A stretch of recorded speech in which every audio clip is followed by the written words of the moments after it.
Akhir sekali, membuka yang terkunci. Ini akhir sekali dalam bab ini, kita habis bab ini lepas ni. Okey, kadang-kadang kita ada masalah,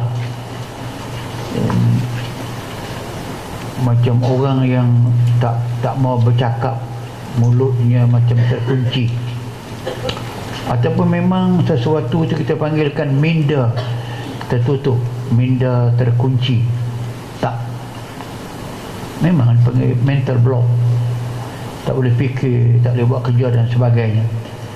Pintu rezeki kita tertutup, memang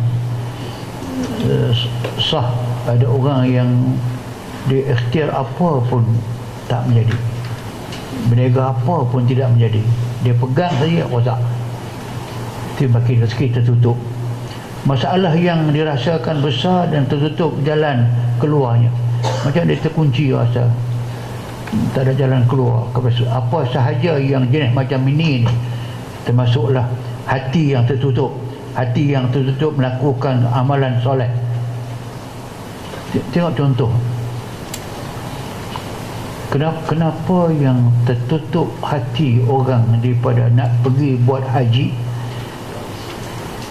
duit dia cukup dan lebih, dia sihat badan dan sebagainya, tapi sebut haji saja satu. Kedua, tertutup hati, tak mau berkahwin. Sebut kahwin, dia akan angkat punggung, masa muka, mak pantang sebut, ayah sebut, habislah. Kenapa tertutup? Tertutup ini sampai ke peringkat, saya ada pengalaman satu pasangan tak mau pergi ke haji atas alasan dia duit tak ada. Kebetulan adik dia ni orang yang berada, kawan saya kata kat adik dia, saya kesian rapat dengan saya kata, kamulah pergi bagi duit dekat dia suruh dia pergi haji. Okey, dia pergi suruh abang dia dengan kakak dia pergi haji, saya tanggung ke semua duit. Dia kata, aku mau ada duit hang simpan lah. Dia kata, mau duit saya. Kata abang, bila nak pergi haji ni? Sampai suruh aku pergi sampai abang dia arrangekan saya jumpa dengan adik dia, arrange saya jumpa dengan abang dia, cerita apa dia makna seru. Saya ceritalah, seru itu ialah wahyu Allah sampai kepada kita, wa azzin bin nasi bil haji ya'tu karijala wa atimul hajj wal lillah. Baca Al-Quran, dia dengar buat bodoh ya. Saya ingat saya tak tahu ke ayat tu. Saya ingat saya tak tahu ke?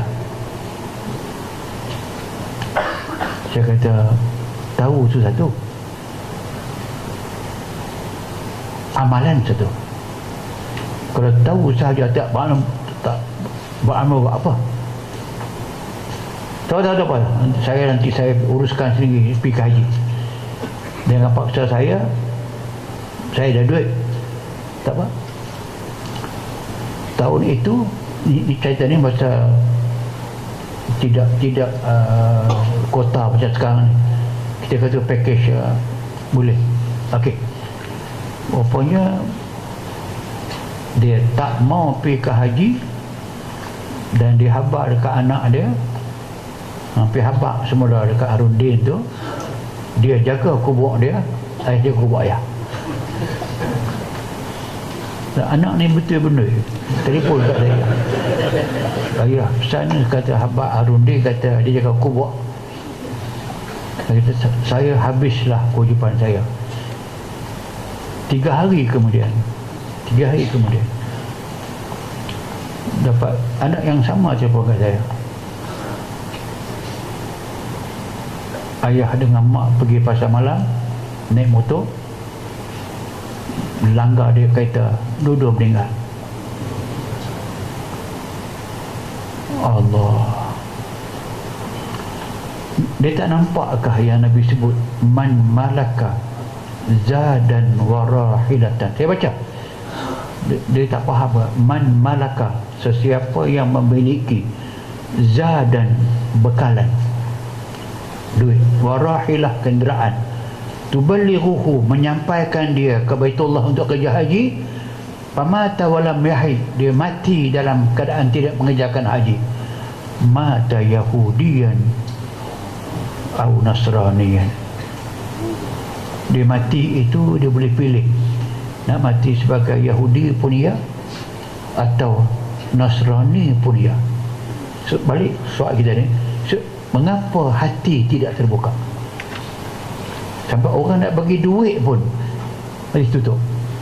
Itu yang saya kata, dia ada yang saya masuk cerita gagal kerana dia berkeras juga, dia tak buat. Tapi cerita yang berjaya, ada seorang pengusaha kelapa sawit, duit banyak, kelapa sawit dia memang menjadi, memang dibuat sendiri, duit banyak, badan sihat, dia boleh cok kelapa sawit sendiri, dia badan sihat lah, tapi tak mau kerja haji. Dia buat dengan dia sembang pasal haji, dia bagus, dia respon bagus. Saya memanglah ingatlah nak kerja haji ni semua, tapi tak sampai-sampai. Okey, saya kata kat dia, kalau betul niat nak pergi haji ni, pasang niat nak pergi tahun berapa. Kena gitu kah? Kena gitu. Cuba pasang niat pergi tahun depan. Tahun depan dekat sangat Ustaz. Anak sekolah. Okey. Tahun lagi sekali. Lagi 2 tahun. 3 tahun lah. Lagi 3 tahun. Okey. Tulis di rumah tu haji tahun sekian. Kita doakan kepada dia, buat air. Pokoknya betul. Bila dibuat begitu, terbuka hati dia, barulah pergi sebuah haji. Akhirnya boleh pergilah. Yang penting sekali, balik tu jumpa dengan saya, beli songkok putih satu kat saya dengan tasbih kat saya. Buat apa ni? Saya songkok dah. Ambillah ni barakah, saya pergi Mekah. Kalau tak ustaz yang buat kat saya begitu, mampu aku tak pergi Mekah.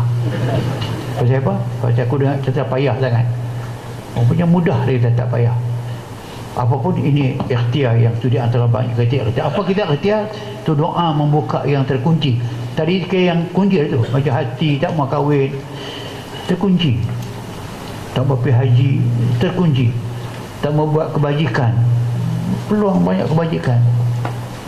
Ada orang yang terkunci sampai tak mau pergi jemaah, tak mau pergi ke surau, sekali pun tak pernah. Itu terkunci lah. Jadi yang tak kahwin tu. Okey, apapun ikhtiar dia, kita baca Fatihah, Tafrijiyah ni saya sebut lagi sekali, semua yang kerja tafrij dia memecahkan. Kita baca Tafrijiyah, Allah SWT kamilah. Okey, lepas tu doa pembuka. Ini yang satu yang ayat Quran yang boleh kita gunakan. Baca ya, Bismillahirrahmanirrahim. Inna fatahna laka fataham mubina liyaghfira lakallahu ma taqaddama min dhanbika wa ma ta'akhkhara wa yutimma ni'matahu alaika wa yahdiyaka siratan mustaqiman wa yansurakallahu nasran aziza. Anda tengok makna dia memang amat kena mengena. Memang itulah dia maksudnya. Kami buka kepada kamu dengan pembukaan yang nyata, jelas. Kami buka yang terkunci tadi, walaupun ini asasnya ayat yang menyatakan Nabi balik semula ke Mekah lepas daripada hijrah tahun ke-6, balik buka Mekah, buka berjaya. Yang selama itu tidak boleh pergi, berapa kali pergi tak boleh masuk tu, akhirnya Allah buka patang liyaghfirakallah, Allah akan ampunkan kepada kamu ma taqaddam min dzambi, apa yang dosa sebelumnya. tadilah. Kalau bertangguh yang tak pergi umrah, tak pergi Mekah, tak pergi haji tu, bertangguh tak mahu kahwin, dia kan kahwin itu ada masa dia wajib, ada masa dia sunat, ada masa dia haram, ada makruh. Tapi kalau orang yang telah cukup syarat berkahwin, dia wajib kahwin, dia kena kahwin. Dia tak kahwin, dia dosa. Dia nak pergi haji, memang cukup syaratnya, dia wajib haji. Dia tak pergi, dia dosa. Sebab itu nama dia wajib. Apapun, macam dia kena pergi buat segala kebaikan, apa saja yang tertutup, hati yang tertutup untuk menerima nasihat, memang dia dosa lah, dia tak menerima nasihat. Bila ini kita ikhtiarkan, Allah akan tunaikan ikhtiar kita itu dengan janji Allah kepadanya. Allah ampunkan kepada kamu apa dosa yang telah kamu buat sebelumnya. Ini satu keringanan yang pada ketika itu kita rasakan bahawa itulah gunanya membuka hati yang tertutup tadi.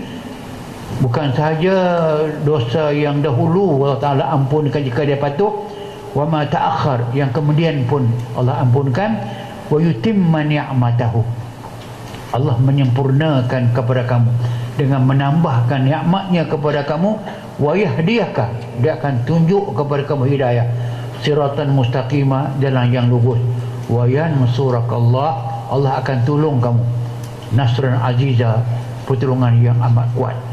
Apapun inilah ayat, elok anda beramal sendiri, meminta Allah Ta'ala menolong kita membuka yang tertutup yang ada pada kita, sikap yang tak mau terima nasihat, keras hati dengan isteri, isteri keras hati dengan suami, anak keras hati tak mau terima nasihat. Ini pakai yang boleh kita gunakan sebagai ikhtiar untuk membuka apa yang dipanggilkan tertutup. Allahu a'lam.